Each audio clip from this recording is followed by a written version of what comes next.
आज का हमारा पाठ आंचलिक भूगोल के भारत की जनसंख्या भाग से लिया गया है। अर्थात पाठ का नाम है भारत की जनसंख्या।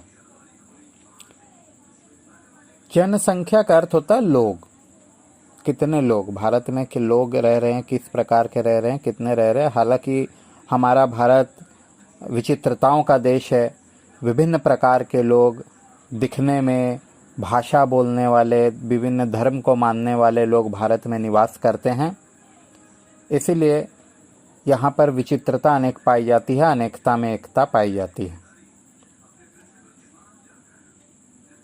भारतीय जनसंख्या का हिसाब रखने के लिए प्रत्येक 10 वर्ष पर जनगणना की जाती है, जिसको हम लोग सेंसस कहते हैं। अंग्रेजी में सेंसस और हिंदी में जनगणना, यानी जनों की गिनती की जाती है। जनगणना क्या है? पेज नंबर 1 में तुम लोग सबसे ऊपरी वाला भाग देखो, वहीं पर जनगणना की परिभाषा लिखी हुई है। हालांकि मैं परिभाषा से हटकर थोड़ा इसे तोड़कर तुम लोगों को समझाता हूं। इसके अंतर्गत, जनगणना के अंतर्गत भारत में रहने वाले सभी व्यक्तियों के सभी प्रकार की सूचनाएं एकत्रित की जाती है। चाहे वो बच्चा हो, किशोर हो, वयस्क हो या बूढ़ा हो, हर व्यक्ति के हर प्रकार की सूचनाओं को ग्रहण किया जाता है एवं उसके हिसाब से भारत आगे के अपने पंचवर्षीय योजनाओं का निर्माण करती है सरकार। जनगणना सरकारी कार्य है, अर्थात सरकार के अधिकारी इसे करते हैं एवं इसके माध्यम से लोगों को घर घर जाकर हर 10 वर्ष में एक बार, जैसे पिछली जनगणना 2011 साल में हुई थी, अगली होगी 2021 में। अर्थात हर 10 साल के अंतर्गत ये गणना की जाती है, घर घर जाकर, जहाँ पर घर में रहने वाले सदस्यों और उनके पूर्ण विवरण लिए जाते हैं सरकारी अधिकारियों द्वारा। बाद में इन्हें एकत्रित करके आंकड़े बनाए जाते हैं, तथ्य बनाए जाते हैं। पिछली जनगणनाओं में हमने देखा कि आज़ादी के बाद से कुछ वर्षों तक भारत की जनसंख्या नियंत्रित रही, लेकिन 60 के दशक के बाद धीरे धीरे जनसंख्या में बढ़ोतरी हुई, उफान आने लगा। 70-80 के दशक में जनसंख्या विस्फोट तक पहुंच गया, अर्थात इसकी वृद्धि बहुत ज़्यादा होने लगी। इसका कारण ये था कि आज़ादी के 20-30 वर्षों के बाद भारत में जन्म दर तो बढ़ा ही था, इसके साथ साथ मृत्यु दर यानी मनुष्य के मरने की प्रवणता भी कम होने लगी, क्योंकि भारत में नवीन चिकित्सा पद्धति के कारण अब पहले से अधिक लोग जीवित रहने लगे, लेकिन बच्चों के जन्मने की संख्या में कोई कमी नहीं आई। फलस्वरूप जनसंख्या ने तीव्र मोड़ लिया। इसे कहते हैं जनसंख्या वृद्धि। हालांकि जनसंख्या वृद्धि के कई कारण रहे। उनमें से सबसे पहला कारण है जन्म दर में बढ़ोतरी, शिक्षा का अभाव, आधुनिक चिकित्सा के कारण मृत्यु दर में कमी, गरीबी, बाल विवाह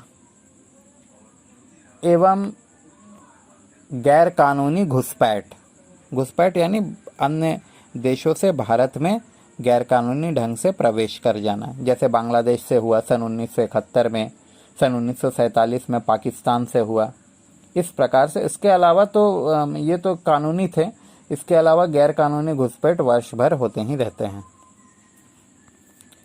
तो इस प्रकार से बढ़ती जनसंख्या को नियंत्रित करने के लिए और मनुष्य के जीवन काल को और प्रभावी और अच्छा बनाने के लिए भारत में संसाधनों का सही ढंग से उपयोग करने के लिए एक नई विचारधारा को अपनाया गया, जिसको कहते हैं संधारणीय विकास या निरंतर विकास, सतत विकास।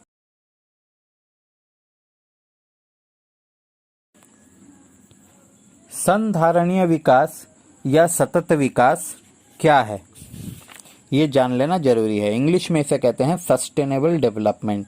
परीक्षाओं में बार बार पूछा गया है, 2 नंबर का भी प्रश्न आता है, 3 नंबर का भी प्रश्न आता है, तो इसे ध्यान से पहले समझ लो।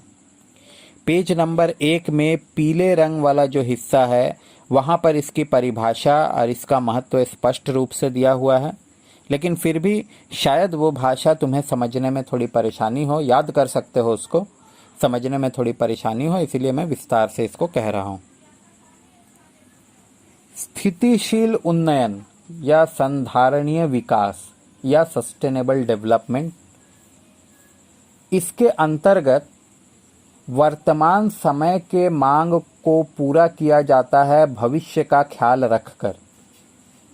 अर्थात तुम लोगों ने एक कहा, इसमें थोड़ा सा मैं बोलूँगा, तुम लोगों ने अपने दादा दादी या नाना नानी के मुंह से सुना होगा कि उनके समय में खान पान का कोई अभाव नहीं था।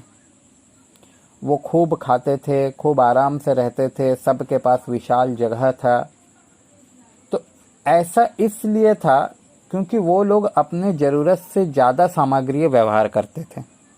जितनी खाने से मनुष्य आसानी से जिंदा रह सकते हैं उससे ज़्यादा खाते थे। क्यों? क्योंकि उन्हें भविष्य की चिंता नहीं थी कि आने वाली पीढ़ी किस तरीके से अपना गुजारा करेगी। बहुत था उस समय। परंतु वर्तमान समय में संसाधनों में कमी आ रही है और इस कमी से बचने के लिए हमें संसाधनों को इस प्रकार से व्यवहार करना है कि हमारी आज की मांग भी पूरी हो और भविष्य में आने वाली पीढ़ियों के लिए भी संसाधन बचा रहे। इसी को कहा जा रहा है सतत विकास, यानी निरंतर विकास होगा लेकिन भविष्य के सुरक्षा को ध्यान में रखते हुए, तभी हम लोग निरंतर विकास कर पाएंगे, वरना तो विकास रुक जाएगा। एक समय के बाद जब सभी संसाधन खत्म हो जाएंगे विकास रुक जाएगा। इसके माध्यम से लोगों में कई प्रकार के बदलाव के आने की आवश्यकता है। कुछ कदम सरकार द्वारा इसके लिए उठाए गए हैं ताकि लोगों का जीवन मूल्य यानी क्वालिटी ऑफ लाइफ और बढ़े और अच्छा हो। तो उठाए गए जो कदम है उसे मैंने वहाँ नोट में भी लिखा है, मैं फिर से एक बार दोहरा देता हूँ। जैसे जन्म दर में नियंत्रण, यानी बच्चों के जन्म लेने में नियंत्रण किया गया। जैसे सबसे पहले नारा आया हम दो हमारे दो, अर्थात पति पत्नी और उसके 2 बच्चों के लिए सरकार ने नारा दिया। फिर आया हम दो हमारे एक। इस प्रकार से जन्म दर को नियंत्रण करने की कोशिश की गई ताकि मृत्यु दर में जब कमी आई है तो जन्म दर में भी कमी आए, तभी संतुलन बन पाएगा। शिशुओं के मृत्यु दर में कमी लाने की कोशिश की गई ताकि लोग अधिक से अधिक अपने बच्चों को बचा सकें भविष्य के लिए। संसाधनों का उपयोग वैज्ञानिक ढंग से किया जाने पर जोर दिया जाने लगा। परिवेश को प्रदूषण से बचाने के लिए कई कदम उठाए गए। अपरिचित संसाधनों को, जिसका उपयोग पहले नहीं होता था, जैसे सौर ऊर्जा, जैसे पवन ऊर्जा, इनके उपयोग पर जोर दिया गया तथा शिक्षा को बढ़ाने के लिए जन चेतना को बढ़ाने का काम किया गया। इसके अलावा वनों को सुरक्षा प्रदान करना भी आवश्यक है क्योंकि वन से ही मनुष्य बचेंगे, क्योंकि ऑक्सीजन उन्हें वहां से मिलेगी। तो यह गया पूरा संधारणीय विकास की धारणा, किस प्रकार से इसे कर सकते हैं, इसकी परिभाषा क्या है, भारत में इसकी क्या उपयोगिता या महत्व है। अब हम लोग एक 5 नंबर का प्रश्न जो अक्सर पूछा जाता है उसको ध्यान से सुनेंगे। प्रश्न है, भारत के विभिन्न क्षेत्रों में जनसंख्या के वितरण में असमानता क्यों पाई जाती है? वितरण यानी हर जगह पूरे देश में, हमारे पूरे देश में सभी जगहों पर एक सी जनसंख्या नहीं है। कहीं पर ज़्यादा है, कहीं पर कम है, कहीं घनी है, कहीं कम घना है, कहीं एकदम विरल है। क्यों ऐसा है? इसके कई सारे कारण हैं, उन्हीं कारणों को इस उत्तर में लिखना होता है। अब हम लोग चर्चा करेंगे भारत में जनसंख्या के असमान वितरण के कारणों को देखो, एक के बाद एक पॉइंट वाइज 1 2 3 4 करके मैंने वहाँ लिखा है। देखो, जो नोट मैंने तुम लोगों को दिया है वो लिखने के लिए रेडी है, तुम लोग कॉपी में उतार लोगे, उसी को परीक्षा में लिखोगे तो चलेगा।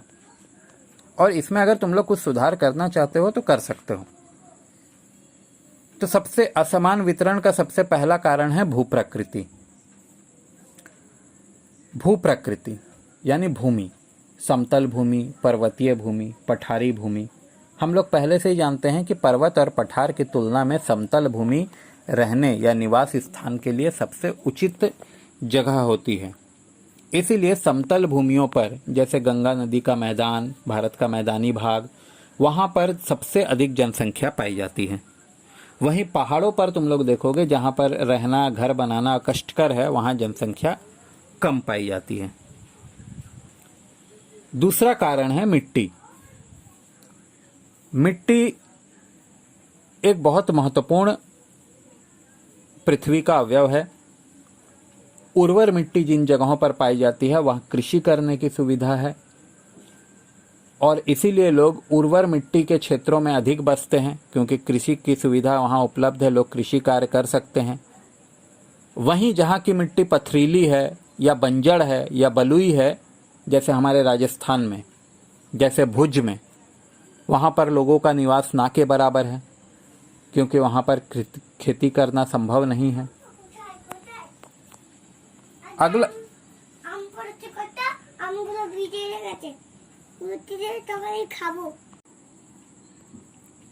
हमारा अगला पॉइंट है जलवायु।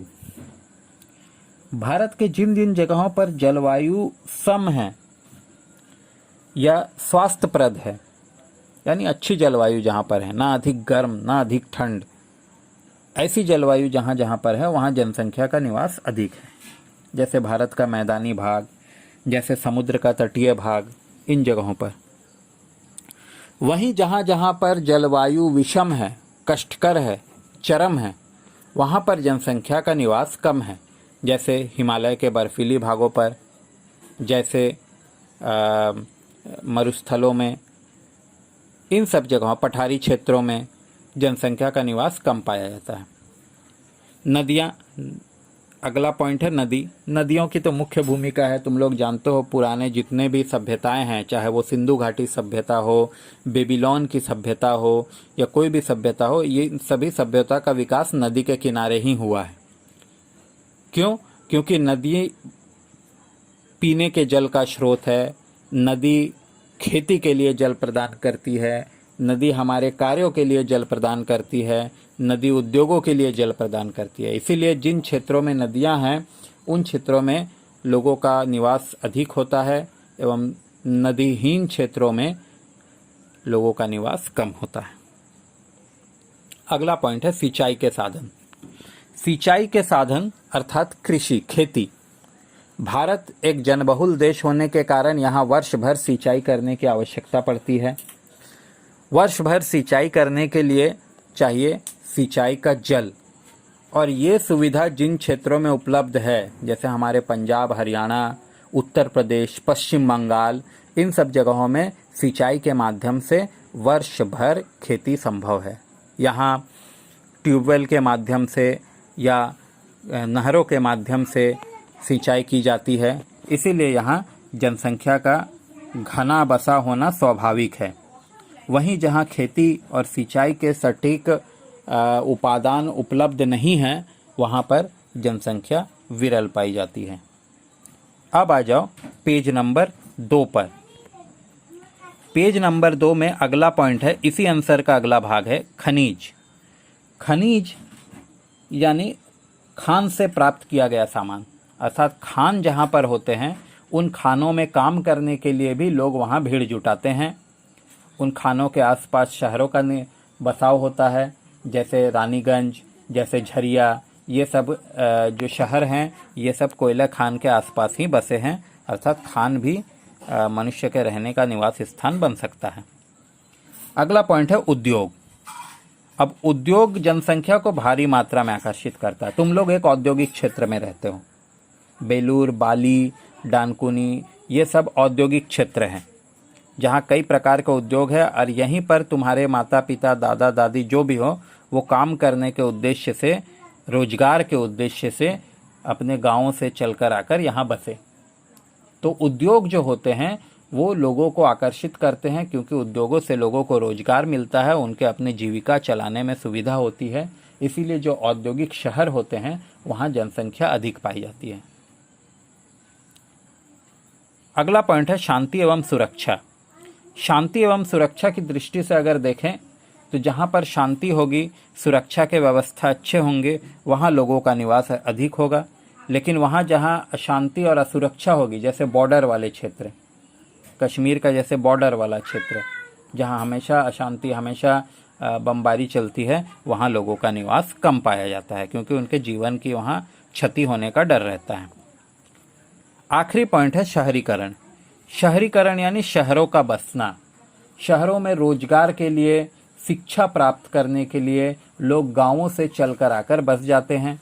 इसलिए शहर क्रमशः बड़े होते जाते हैं और घने होते जाते हैं। वहीं इससे दूर गांव, जहां पर शिक्षा के बड़े कॉलेज, यूनिवर्सिटी नहीं है, जहां रोजगार के सटीक साधन नहीं हैं, उन क्षेत्रों में जनसंख्या कम पाई जाती है।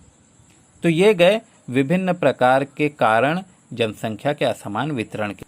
अगला जो हमारा चर्चा का विषय है वो है जन घनत्व। तुम लोग सभी साइंस के छात्र हो, घनत्व का अर्थ तुम लोग जानते हो। एक निश्चित क्षेत्र में पाए जाने वाली संख्या या भार। तो जनसंख्या की दृष्टि से प्रति वर्ग किलोमीटर में, यानी 1 किलोमीटर लंबा, 1 किलोमीटर चौड़ा अगर हम लोग एक वर्ग का निर्माण करें, एक स्क्वायर का निर्माण करें, तो उसके अंतर्गत जितने लोग पाए जाते हैं उसे कहते हैं जनघनत्व। साधारण तौर पर इसको निकालने के लिए हमारे देश की कुल जनसंख्या को अगर हम लोग देश के कुल आयतन यानी क्षेत्रफल से भाग दें तो हमें जनघनत्व प्राप्त होगा। इसको निकालने की विधि मैंने पेज नंबर 2 में दर्शाई है। कुल जनसंख्या बटे कुल आयतन, जो निकलेगा संख्या वो प्रति वर्ग किलोमीटर में दिखाना होगा। जैसे हमारे भारत की जनसंख्या को अगर हम लोग आयतन से भाग दें तो 2011 के जनगणना के अनुसार ये संख्या थी 382 व्यक्ति प्रति वर्ग किलोमीटर। अर्थात भारत का जनघनत्व है 382 व्यक्ति प्रति वर्ग किलोमीटर। अब इसके साथ कुछ तथ्य हैं जो मैं नीचे दे रहा हूं, वो सब तुम्हारे छोटे प्रश्न के रूप में परीक्षा के लिए तैयारी कर सकते हो। पेज नंबर 2 पर ही देखो, लिखा है अनुकूल जनसंख्या या आदर्श जनसंख्या। ये क्या है? जब देश में लोगों की संख्या और देश में पाए जाने वाले संसाधन जिनका भोग वो लोग करते हैं उनमें संतुलन हो तो ऐसी जनसंख्या को आदर्श या अनुकूल जनसंख्या कहते हैं।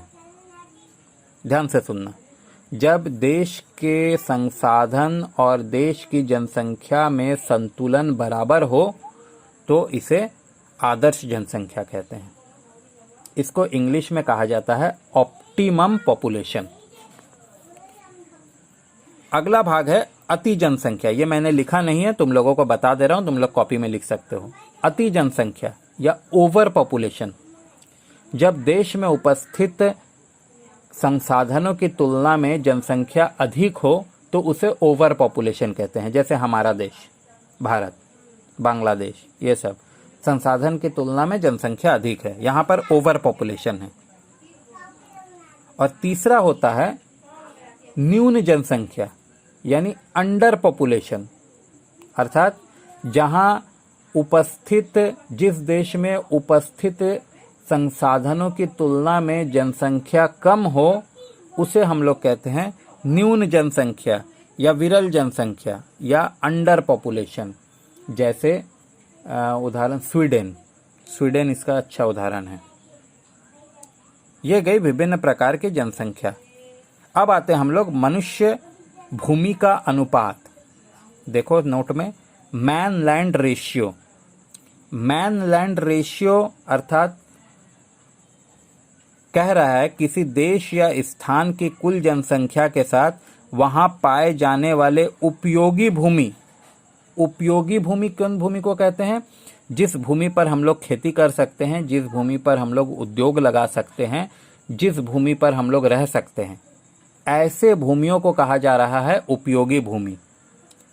तो परिभाषा में क्या कह रहा है? किसी देश की कुल जनसंख्या के साथ वहां पाए जाने वाले उपयोगी भूमि के अनुपात को ही मनुष्य भूमि अनुपात कहा जाता है। अब आ जाते हैं कुछ छोटे प्रश्न, जैसे भारत का सबसे अधिक जनसंख्या वाला राज्य कौन सा है? उत्तर प्रदेश। सबसे कम जनसंख्या वाला राज्य सिक्किम। सबसे अधिक जनघनत्व वाला राज्य, देखो जनसंख्या और जनघनत्व में फर्क है। जनसंख्या यानी लोगों की संख्या, और जनघनत्व यानी जनसंख्या का घनत्व कितना है, यानी प्रति वर्ग किलोमीटर में कितने लोग रहते हैं। तो इसमें सबसे आगे है बिहार, जहां पर 1102 व्यक्ति प्रति वर्ग किलोमीटर में रहते हैं, और सबसे कम है अरुणाचल प्रदेश, जहां सिर्फ 17 व्यक्ति प्रति वर्ग किलोमीटर में रहते हैं। नीचे कुछ केंद्र शासित क्षेत्रों की भी सूची मैंने दी है, जिसको तुम लोग देख सकते हो। राज्य और केंद्र शासित क्षेत्र अलग अलग पूछे जाते हैं। अब आ जाते हैं हम हमारे पश्चिम बंगाल में। पश्चिम बंगाल की कुल जनसंख्या 2011 के जनगणना के अनुसार है 9.1 करोड़, और पश्चिम बंगाल का जनघनत्व है 1029 व्यक्ति प्रति वर्ग किलोमीटर। अर्थात बिहार के बाद पश्चिम बंगाल जनघनत्व की दृष्टि से दूसरे स्थान पर है, जिसमें मैंने कुछ छोटे छोटे तथ्य दिए हैं सन 2011 के जनगणना के अनुसार। 2011 का जनगणना क्यों मैंने दिया है? क्योंकि 2021 की जनगणना अभी हुई नहीं है, इसके तथ्य अभी प्रकाशित नहीं हुए। तो 2011 के जनगणना के अनुसार भारत की कुल जनसंख्या थी 121 करोड़। कुल संख्या मैंने वहां लिख दी है 121 करोड़ 1,93,422 व्यक्ति, जिनमें कुल पुरुष थे 62 करोड़ 37,24,248 और स्त्रियां थीं 58 करोड़ 64,69,174 जन। लिंग अनुपात मतलब प्रत्येक 1000 पुरुष पर कितनी स्त्रियां हैं भारत में। भारत चूंकि बेटा प्रिय देश है, इसीलिए यहाँ पर कुल 1000 पुरुषों पर सिर्फ 943 स्त्रियां ही है। ये एक शर्म की बात है हमारे लिए। छोटे बच्चों में ये लिंग अनुपात और ज़्यादा है, और ज़्यादा इसमें फ़र्क दिखता है। छोटे बच्चों 1 से 6 वर्ष के बच्चों में कुल 1000 लड़कों पर सिर्फ 919 लड़कियां ही हैं। जनघनत्व तो उसके बाद दिया हुआ है। युवा जनसंख्या का प्रतिशत, अवयस्क जनसंख्या यानी 15 वर्ष से कम की जनसंख्या का प्रतिशत, आश्रित जनसंख्या अर्थात 65 साल से अधिक की जनसंख्या का प्रतिशत, साक्षरता दर जो भारत में सिर्फ 74% है, और उसमें से सबसे अधिक है केरल में प्राय 91%। प्रत्याशित आयुष्काल यानी जिंदा रहने का औसत उम्र भारत का है 67.14 वर्ष, जिसमें पुरुषों का है 66 वर्ष और स्त्रियों का है 68 वर्ष। शिशु मृत्यु की दर भी अधिक है, प्रति 1000 बच्चों पर 47 बच्चे यहाँ मर जाते हैं। अंत में विभिन्न क्षेत्रों में काम में लगे लोगों का, प्राथमिक क्षेत्र यानी कृषि और खान में काम करने वाले लोगों का प्रतिशत है 57% कुल जनसंख्या का। ये क्षेत्र में कारखानों में काम करने वाले लोगों की प्रतिशत है 13.4। इसके अलावा यातायात व्यवस्था एवं अन्य प्रकार की सेवाओं में लगे लोगों का जनसंख्या का प्रतिशत है 19.4, तथा अन्य क्षेत्र में यानी रिसर्च में, पठन पाठन में लगे कुल जनसंख्या का प्रतिशत है 10%। ये आंकड़े तुम्हारे काम आएंगे, इन सबको कॉपी में उतार लेना।